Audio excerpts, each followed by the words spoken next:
Kasus pembunuhan dan mutilasi di Padang Pariaman. Femisida terhadap 3 perempuan. Saya berharap jenazah anak saya bisa segera dikebumikan. Tanggal 21 Juni tahun 2025.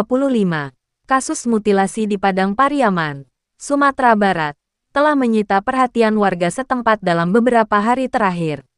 Satu persatu sisa tubuh korban ditemukan di lokasi dan waktu terpisah. Tersangka, klaim polisi, bukan kali ini saja membunuh perempuan secara sadis. Pria 25 tahun bernama Satria Juhanda alias Wanda itu juga dituduh membunuh pacar dan seorang perempuan yang menghilang pada awal 2024. Keluarga korban ingin agar pelaku diganjar hukuman setimpal. Aktivis perempuan di Sumbar dan seorang komisioner Komnas Perempuan menyebut kasus pembunuhan ini sebagai femisida, kekerasan berbasis gender terhadap perempuan yang paling ekstrim dan brutal. Mereka menyuarakan agar proses hukum terhadap tersangka pelaku femisida dipisahkan dari proses hukum pembunuhan biasa. Peringatan, detail artikel ini bisa mengganggu kenyamanan Anda. Potongan tubuh itu adalah anak saya, Weni, 54 tahun. Menangis sepanjang waktu saat tamu-tamu datang mengucapkan belasungkawa atas kepergian putri semata wayangnya. Tubuh Weni, 54 tahun, hanya bisa terkulai duduk di kursi dalam rumahnya. Tangisnya kadang pecah saat ia mendengar tamu-tamu mengucapkan belasungkawa atas kematian putri semata wayangnya, Septia Ananda. Nanda, panggilan keluarga untuk Septia Ananda, ditemukan meninggal dengan tubuh yang tidak utuh di Sungai Batang Anai pada Selasa 17/6. Das Rizal, ayah Nanda dan suami dari Weni, berada di luar rumah. Dia duduk terkulai di bawah tenda biru ditemani rekan-rekannya. Kalau bisa saya yang mengeksekusinya tersangka. Kalau dihukum saya siap, kalau enggak bisa, hukum mati saja, kata Das Rizal saat diwawancarai wartawan Halbert Caniago yang melaporkan untuk BBC News Indonesia. Jumat 20.06. Das Rizal, ayah korban, tengah menuntut agar penegak hukum memberikan hukuman setimpal kepada tersangka pembunuh putrinya. Pria 58 tahun yang bekerja sebagai sopir itu beberapa kali berusaha menahan tangis, terutama ketika ia berharap potongan jenazah putrinya segera dikebumikan. Karena ini sudah kejadian kan, katanya dengan mata berkaca-kaca. Saat ini, jenazah perempuan 25 tahun tersebut berada di Rumah Sakit Bayangkara Polda Sumbar untuk kepentingan penyelidikan. Sembari mengatur napas, Das Rizal pelan-pelan menceritakan apa yang terjadi. Kami menyadari kalau Nanda hilang itu sejak Minggu 15.06 malam. Karena paginya dia masih di rumah, katanya. Kakak dari Septia Ananda menunjuk foto adiknya. Pada Minggu 15.06 pagi, Nanda sempat pergi ke sebuah pesta pernikahan bersama kedua orang tuanya. Sepulangnya dari acara itu, ia mengutarakan rencananya pergi ke tempat tantenya di kota Pariaman.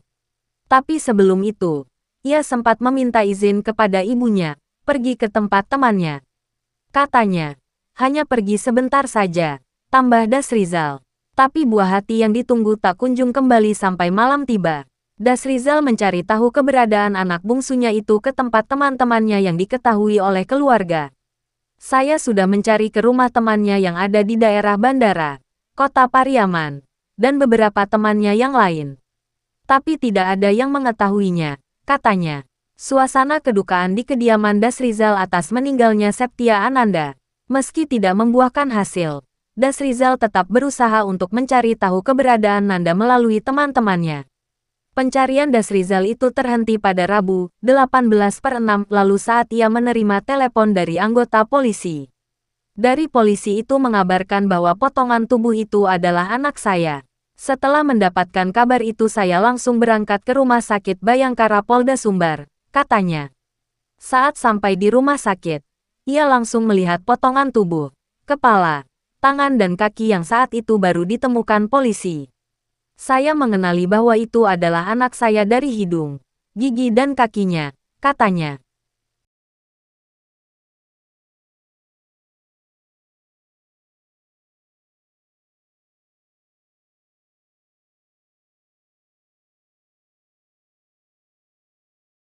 Saat mengetahui hal tersebut, ia sudah tidak bisa berbuat apa-apa lagi dan hanya meratapi potongan jasad anaknya yang dibunuh dengan sadis oleh pelaku.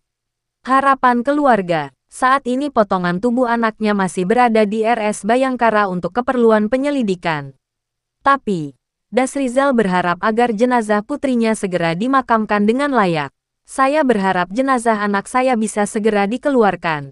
Kalau bisa sekarang dikeluarkan dari rumah sakit akan saya kebumikan langsung anak saya, katanya. Kepolisian, menurut Dasrizal, menyatakan potongan jenazah anaknya itu bisa diambil setelah dilakukan autopsi. Katanya butuh waktu selama 15 hari dan jenazah anak saya baru boleh dibawa untuk dikebumikan, katanya.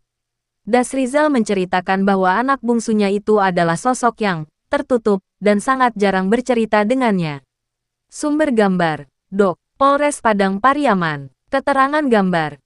Satria Juhanda alias Wanda ditetapkan sebagai tersangka pembunuhan Septia Ananda dan 2 perempuan lainnya.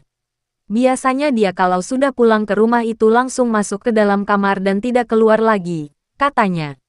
Ia juga mengaku putrinya jarang keluyuran keluar rumah ataupun pergi dengan seorang pria atau membawa pria ke rumahnya.